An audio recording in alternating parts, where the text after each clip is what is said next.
Hech o'ylab ko'rganmisiz, nega o'zi shuncha nomzod, minglab nomzodlar imtihonga kechayu kunduz tayyorlanishsa ham, oxir-oqibat o'sha omadsiz 45-49 ball oralig'ida yiqilishadi. Nima sabab? Xo'sh, imtihon paytidagi o'sha eng dahshatli xatolar o'zi qaysilar va eng muhimi ular sizdan aniq qancha ballni o'g'irlayapti? Yangi mana bu holat. Kompyuterda ishlayotganda elektron jadvaldagi arzimasgina bir texnik xato qanday qilib soatlab qilgan mehnatingizni va to'g'ri javobingizni bir soniyada nolga aylantirib qo'yishi mumkin. Va eng nozik joyi, agar nazorat qilmaydigan ulush, ya'ni NCI bilan ishlayotganda goodwillni yalpilashtirish esimdan chiqib qolsa nima bo'ladi?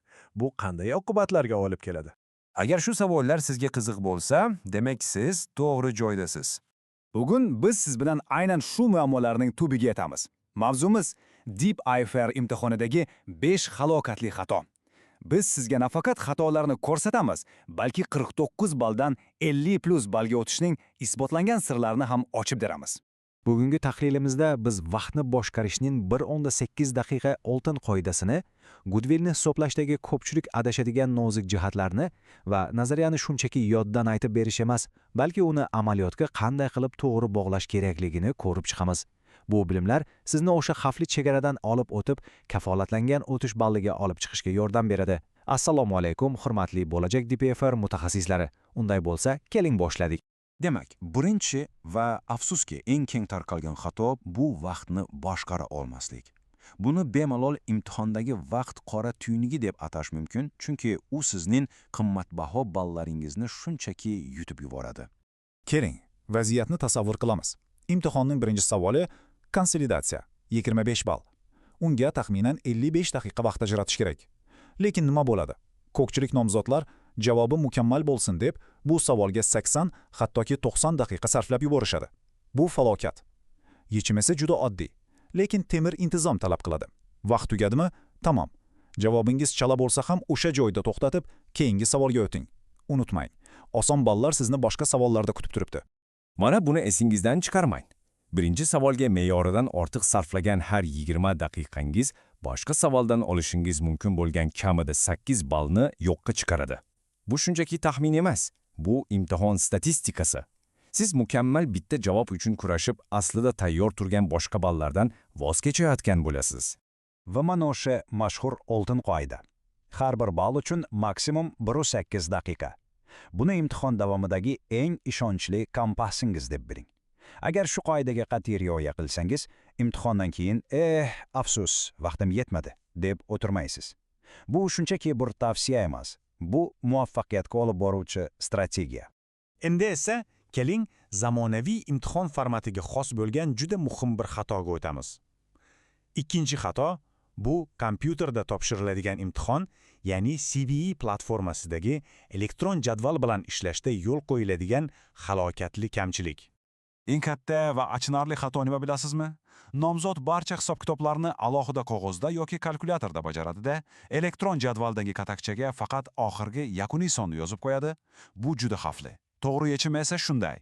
Har doim formulalardan foydalaning yoki barcha hisob-kitoblaringizni, ya'ni workingsni o'sha katakchaning o'zida yoki yonidagi ustunda aniq va tiniq ko'rsating. Shundagina tekshiruvchi sizning fikrlash jarayoningizni ko'radi va agar oxirgi javob xato bo'lsa ham qisman ball bera oladi. Endi mana bu iqtibosga juda jiddiy e'tibor bering. Bu to'g'ridan-to'g'ri ACCA tekshiruvchilarining rasmiy hisobotidan olingan. Agar yakuniy raqam xato bo'lsa, to'g'ri qadamlar uchun berilishi mumkin bo'lgan barcha qisman ballar nolga aylanadi. Tasavvur qilyapsizmi? Bitta arifmetik xato tufayli butun mehnatingiz va to'g'ri mantiqiy zanjiringiz uchun birorta ham ball ololmasligingiz mumkin. Hurmatli do'stlar, agar ushbu ma'lumotlar sizga foydali bo'layotgan bo'lsa, ushbu bilimlarni sizga berish uchun mehnat qilayotgan video ijodkorlari uchun like bosib qo'ying va bundanda sifatli ma'lumotlarni o'tkazib yubormaslik uchun obuna bo'lishni unutmang. Shosh, davom etamiz. Navbatdagi xato hisob-kitobga emas, ko'proq tushunchaga bog'liq. Uchinchi xato bu nazariyani noto'g'ri qo'llash. Biz buni shartli ravishda bilimlarni ko'rko'rona to'qish deb ataymiz. Ya'ni siz standartni bilasiz, lekin uni qayerda va qanday qo'llashni bilmaysiz. Kelinlik klassik bir misolni ko'rib chiqamiz. Deylik, IFS 15, ya'ni mijozlar bilan shartnomalardan tushum standarti bo'yicha savol tushdi. Xato qiladigan nomzod nima qiladi? U standartning 5 bosqichli modelini shunchaki yoddan yozib beradi. Natijada ball oladimi? Afsuski yo'q. Chunki tekshiruvchi sizning xotirangizni emas, tahlil qobiliyatingizni tekshiryapti. To'g'ri yo'l esa bunday. Standartning har bir qadamini yozasiz va darhol uni savoldagi ssenariyga, ya'ni aniq kompaniya, shartnoma va raqamlarga bog'laysiz. Savoldagi tahlil qiling, muhokama qiling kabi so'zlarga alohida e'tibor qarating. 4-xatoga yetib keldik va bu, ishon bering, imtihondagi haqiqiy falokatga olib kelishi mumkin. Shuning uchun biz buni 20 ballik qotil xato deb ataymiz. Bu nima degani? Bu savolning talabini shunchaki noto'g'ri o'qish yoki tushunmaslik. Imtihondagi stress va bosim tufayli nomzod savolning eng muhim joyini, ya'ni asosiy fe'lni o'tkazib yuboradi. Masalan, savolda muhokama qiling deyilgan, nomzod esa faqat hisob-kitob qilib qo'yadi yoki teskarisi. Natijada 20 ballik savolga berilgan javobning deyarli yarmi yoki ba'zan hammasi bekorga ketadi. Yechim esa juda oddiy, lekin o'ta muhim.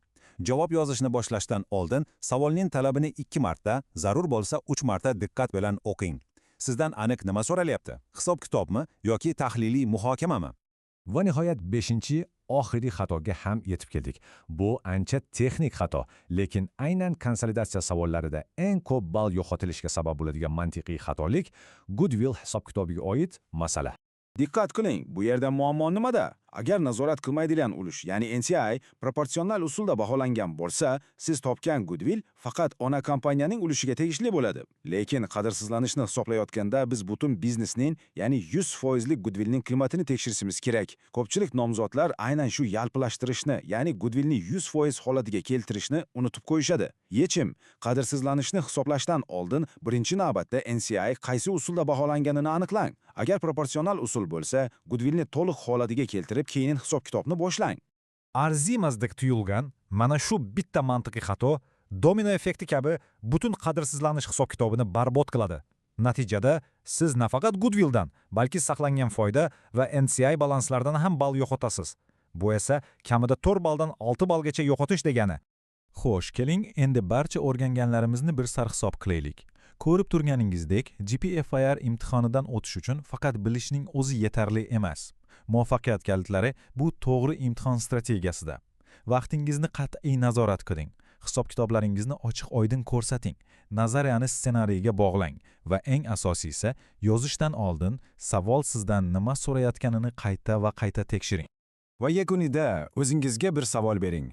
Bilim qanchalik muhim bo'lsa, o'sha bilimni imtihon sharoitida bosim ostida to'g'ri taqdim eta olish ham shunchalik muhim ekanligiga endi ishonch hosil qildingizmi? Axir imtihon bu shunchaki bilimlar sinovi emas, bu o'z bilimini to'g'ri namoyon eta olish mahoratidir. Agar video yoqqan bo'lsa, like va obuna bilan bizni qo'llab-quvvatlash esingizdan chiqmasin. Biz bilim beramiz, sizdan esa ozgina e'tibor kifoya. Omon bo'ling.